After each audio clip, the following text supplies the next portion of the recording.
Informativo NTR. Entrevista. Son las 18 horas, ya 6 de la noche con 46 minutos. Y tenemos en la línea telefónica al arquitecto Miguel Zárate. Él es regidor por el PAN en el Ayuntamiento de Guadalajara. Arquitecto Miguel Zárate, buenas noches. Don Sergio, qué gusto saludarlo, ¿cómo está? Muy bien, aquí contento, aunque preocupado. Me da gusto saludarlo y muy buenas noches a todos y a todo el auditorio. Muchas gracias. Arquitecto, el domingo para ser precisos, este domingo, los regidores metropolitanos del Partido de Acción Nacional, entre ellos usted, dieron a conocer un comunicado en el que reflexionan acerca de lo que sucedió una vez que se puso en marcha el botón de emergencia el viernes, donde ya sabemos que fue un problemón todo lo del transporte. ¿Cuál fue el análisis que ustedes hicieron de cómo arrancó el botón de emergencia y también cuáles son las propuestas que ustedes han dado a conocer?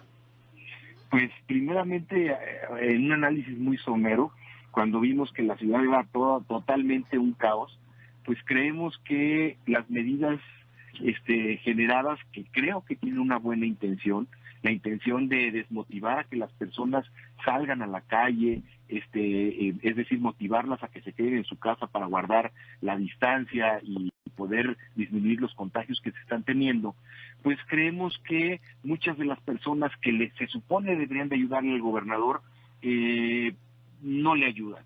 Vimos con preocupación que, por ejemplo, las medidas de las restricciones al transporte público, pues hasta cierto punto son discriminatorias, porque afectan principalmente y desproporcionadamente a las personas que menos tienen y que más necesitan hacer el uso del transporte público.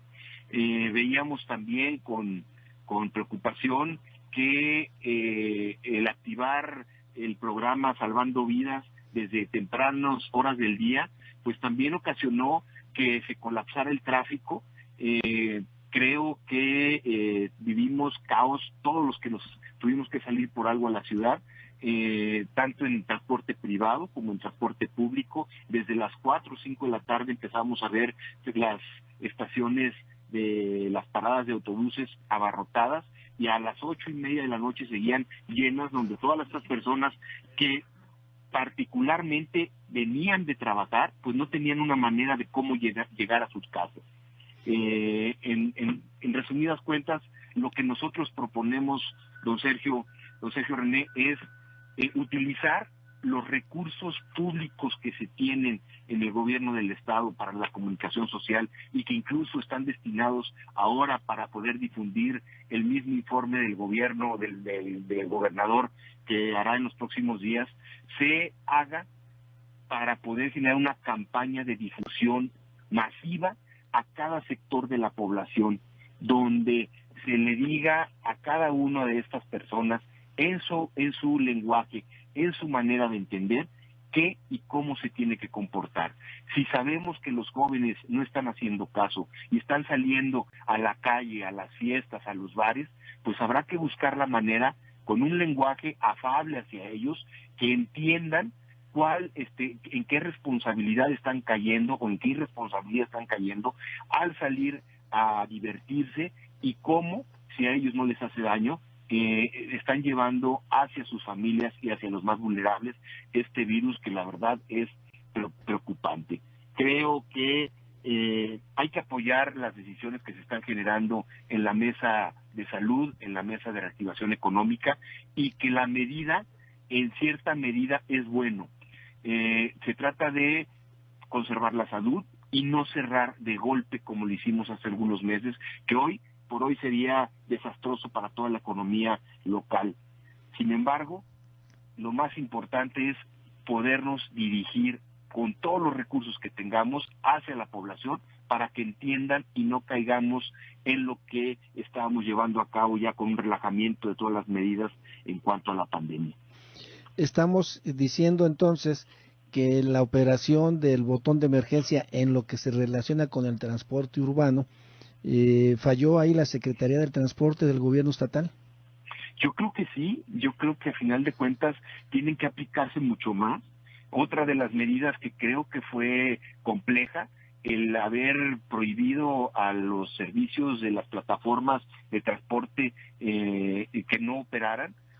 Casi nadie respetó las tarifas de los taxis amarillos, las tarifas entre comillas favorables o que se iban a estar haciendo. Y bueno, creo que aquí se trata de ponerle todo el mundo un poquito y generar horarios completos del transporte público, porque a final de cuentas el derecho a la movilidad es un derecho de todos y necesitamos generar la posibilidad de que los que tienen y sobre todo los que no tienen las posibilidades de moverse por otros medios tengan a la mano el transporte público para que de una manera tranquila, una manera ordenada y una manera sobre todo cuidada para su salud con las medidas correspondientes, lo tengan a disposición para poder moverse. Ya estamos cerrando todos los giros comerciales, nada más estarían abiertas después de las 8 de la noche las cuestiones esenciales y los fines de semana las tiendas de conveniencia. Bueno, eso desmotiva que la gente salga, pero si tiene que salir, que tenga la posibilidad de moverse pues adecuadamente. Uno de los errores de esta activación del botón de emergencia fue que si bien, como usted dice, buscaba evitar aglomeraciones, en los hechos lo que sucedió el viernes fue que generó mayores aglomeraciones de gente esperando el transporte, gente que atiborró lo poquito que había, hasta patrullas nos comparten, se tuvieron que meterse a transportar gente. Mira, nosotros tenemos pidiendo que se sigan las medidas que se han estado pidiendo para el transporte público, desde generar mayor número de unidades en cada una de las rutas, aumentarlo en las horas pico, porque los horarios escalonados, evidentemente por falta de comunicación y compromiso con algunos empresarios, no se pudieron llevar a cabo con éxito. Y luego vimos, como bien lo mencionas, pues el caos total en la ciudad.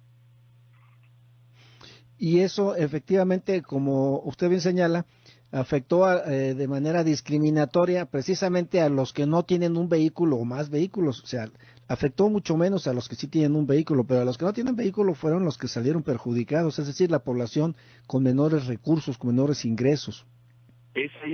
Son las razones ahí donde decimos que es una medida discriminatoria, donde atenta a los derechos humanos de las mismas personas y para variar afecta siempre a los que menos tienen. ¿Qué otras medidas han propuesto los regidores metropolitanos del PAN, arquitecto? Y nosotros, además de hacer evidente los errores que se habían incurrido y para poder llamar a la responsabilidad de todas las personas, que creo que es importante entendamos qué nos corresponde a nosotros, y la campaña que te comentaba, que creo que es importante se genere con todos los medios de comunicación y todos los recursos en una asociación virtuosa con los medios de comunicación para poderlos utilizar en ese sentido, y que todo el mundo entendamos en qué estamos cayendo, hacia dónde nos tenemos que dirigir y sobre todo qué es lo que tenemos que hacer cuando salimos de nuestra casa y cuando llegamos para poder ser poco por poder no ser poco contagiar el virus. Estamos solicitándole al gobernador que atienda este tipo de medidas, genere los horarios completos del transporte público y permita también a las plataformas de taxis que tienen otro nombre, Uber o Cabify o Didi o como se le quieran llamar, puedan estar operando de manera normal. Arquitecto, a lo largo de la pandemia los municipios han sido los responsables de operar la mayor parte de las medidas. Ustedes como funcionarios, como regidores de los municipios metropolitanos, ¿cuál es la evaluación que hacen de cómo han operado los ayuntamientos a través de sus inspectores y demás personal? ¿Cómo han operado las medidas, el cumplimiento de las medidas de protocolo sanitario? Partimos del primero que hay poco personal en los municipios. En Guadalajara contamos con una fuerza de inspecciones de alrededor de 300 personas, divididas en los 3 turnos, y con una baja más o menos del 30% por personas que por la pandemia han tenido que resguardarse en su casa por sus condiciones de salud y sus condiciones físicas. Evidentemente, esto se ve reflejado también en los demás municipios y evidentemente es muy poca fuerza laboral para poder ser y revisar, inspeccionar pues todos los comercios y todo el tipo de negocios que están abiertos. También le unamos a que por falta de comunicación se relajan todas estas medidas y también no deja de estar presente la posibilidad de la extorsión o corrupción, donde los comercios que han sido muy afectados por todas estas medidas y por todas las restricciones que hemos tenido, también a veces se relajan estas medidas y son víctimas de la extorsión o amenazas de los mismos inspectores a través de pues la amenaza de la clausura o de grandes infracciones que se reflejan en montos importantes que tienen que pagar por las mismas multas. Y por último, arquitecto, ¿cómo han visto ustedes cuál es la percepción que tienen de la actuación de la policía, las policías municipales? Porque también les ha tocado intervenir de muchas maneras. La más reciente, pues ir a callar, a cerrar, a impedir que se organicen fiestas, que cientos de fiestas se han organizado, el fin de semana se organizaron y debió intervenir la policía. ¿Cómo ha sido la actuación de las corporaciones? Híjoles, la verdad es de que yo creo que la mayoría de los elementos son elementos que se la rifan y están entre la espada y la pared, porque si hacen, malo, y si no hacen, también malo. Yo creo que en este aspecto, tal como lo mencionas, creo que han metido su mejor esfuerzo. También tenemos, por ejemplo, en Guadalajara, tan solo un poco más de 850 personas en la calle operando, igual distribuidas en los 3 turnos, y también es un personal que se vuelve insuficiente para poder atender los problemas de la seguridad preventiva que tienen que tener los municipios y también estar llamando la atención y estando atentos a todo este tipo de servicios que han sido muy demandados. Creo que aunque hay y siempre existirán prietitos en el arroz, la comportación de los elementos de la policía creo que ha sido la adecuada.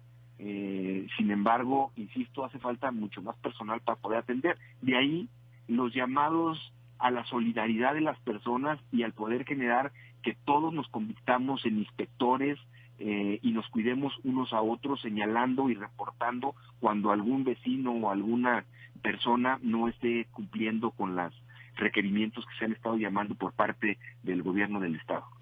Arquitecto Miguel Zárate, muchas gracias, buenas noches. Y te agradezco mucho la oportunidad y que pasen muy buenas noches.